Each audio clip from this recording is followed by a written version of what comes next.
Luke 9. One day, Isa called together his 12 emissaries and gave them the power and authority to cast out all demons and to heal all diseases. Then he sent them out to proclaim the kingdom of Allah and to heal the sick. And he added these instructions: don't take anything on the journey, not a walking stick, a pack, food, money, or a second shirt. Wherever you go, stay in the same house until you depart. And whatever places refuse you welcome, when you leave, shake their dust from your feet as a testimony against them. So they set off and went from village to village, announcing the good news and healing all the sick. Herod the Tetrarch heard about all this and was puzzled. Some were saying Yahya had come back to life. Others thought Isa was Elias or another prophet of old who'd come back to life. But Herod said, I beheaded Yahya, so who's this man I hear so much about? And he was eager to see him. When the emissaries returned, they reported to Isa everything they'd done. Then he slipped quietly away with them to the town of Bethsaida. But the crowds found out and followed him. So he welcomed them and taught them about the kingdom of Allah, and he healed those who were sick. Late that afternoon, the 12 emissaries approached Isa and said, send the crowd away. Then they can go to the nearby villages and farms to find food and lodging. The place we're in is so desolate. But Isa said, you feed them. We have only 5 loaves of bread and 2 fish, they answered. Or are we to go and buy food for this whole crowd? Now, the number of men alone came to about 5,000. Isa said to his disciples, tell the people to sit in groups of about 50. They did so, and everyone sat down.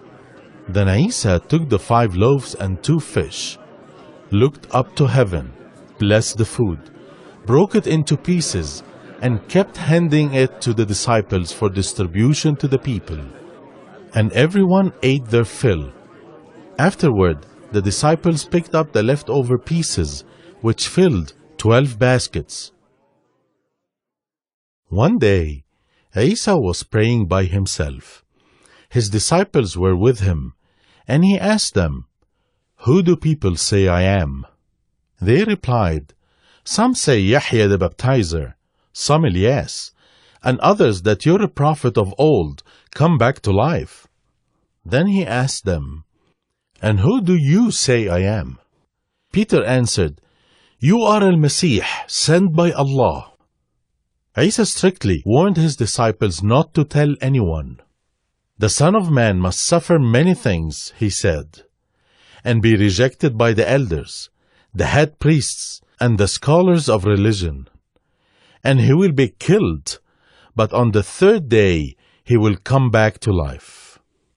Then he spoke to everyone, saying, anyone who wants to be my disciple must set their own self aside, take up their cross daily, and follow me. Whoever wants to keep their life will lose it, but whoever gives up their life for my sake will save it. What does anyone gain by winning the whole world if they lose or forfeit their life?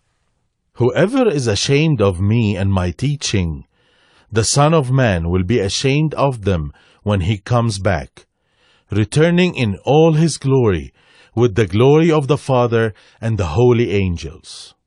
And I tell you the truth, some people standing right here will not die before they see the kingdom of Allah. About 8 days after saying those things, Isa took Peter, John, and Yaqub up a mountain to pray. And as he was praying, his face changed, and his clothes became dazzling white. And suddenly, 2 men appeared, Musa and Elias, talking with Isa. All in glorious splendor, they discussed his earthly departure, which he was soon to bring about in Al-Quds.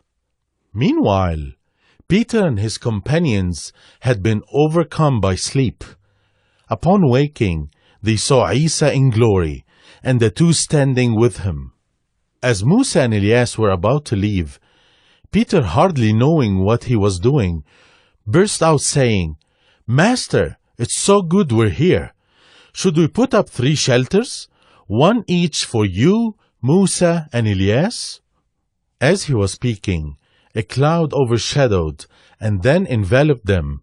They were terrified. Then, from the cloud a voice spoke, "This is my son, my chosen. Listen to him." When the voice finished, Isa was there alone. In the days that followed, his disciples were silent about all this, not telling anyone what they had seen. The next day, when they came down the mountain, a large crowd met Isa. And the man in the crowd called out to him, "Teacher, I beg you to see my son, my only child. For an evil spirit keeps seizing him. My son suddenly screams, is thrown into convulsions, and foams at the mouth. The spirit beats him terribly and seldom leaves. I begged your disciples to cast it out, but they couldn't." Isa responded, "Yours is a faithless and twisted generation. How long do I have to stay and put up with you?"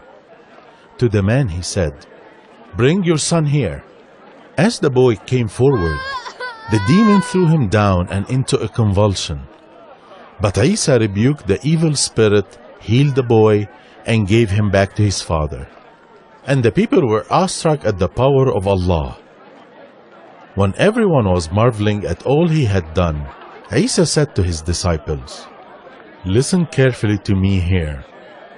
The Son of Man will be handed over to his enemies." But they didn't know what he was talking about. It was all a blur to them. They couldn't figure it out, and they were afraid to ask him about it. Then his disciples started to argue about which of them was the greatest. But Isa, knowing their thoughts, stood a child at his side. Then he said to them, "Whoever for my sake welcomes a child also welcomes me. And whoever welcomes me also welcomes the one who sent me. The least among you is the greatest." To that John said, "Master, we saw someone use your name to cast out demons, and we hindered him because he wasn't one of us." But Isa said, "Don't do that. Anyone not against you is for you." As the time for his ascension to heaven drew near, Isa set about with determination to head to Al-Quds. Along the way, he sent people on to a Samaritan village to prepare for his arrival. But because his destination was Al-Quds, the village wouldn't welcome him. When Yaqub and John heard that, they said to Isa, "Lord, should we call down fire from heaven and destroy them?" But Isa turned to them with a rebuke, and they all proceeded to another village. As they were on the way, someone said to Isa, "I'll follow you wherever you go." But Isa warned, "Foxes have dens, and birds have nests, but the Son of Man has no place to lay his head." To another he said, "Follow me." The man deferred, saying, "Lord, let me go be with my father until he dies." But Isa told him, "Let the spiritually dead bury their own dead. You are to go and proclaim the kingdom of Allah." Still another said, "I'll follow you, Lord, but first let me go and say goodbye to my family." But Isa warned, "Anyone who sets out to plow by looking back is not suited for the kingdom of Allah."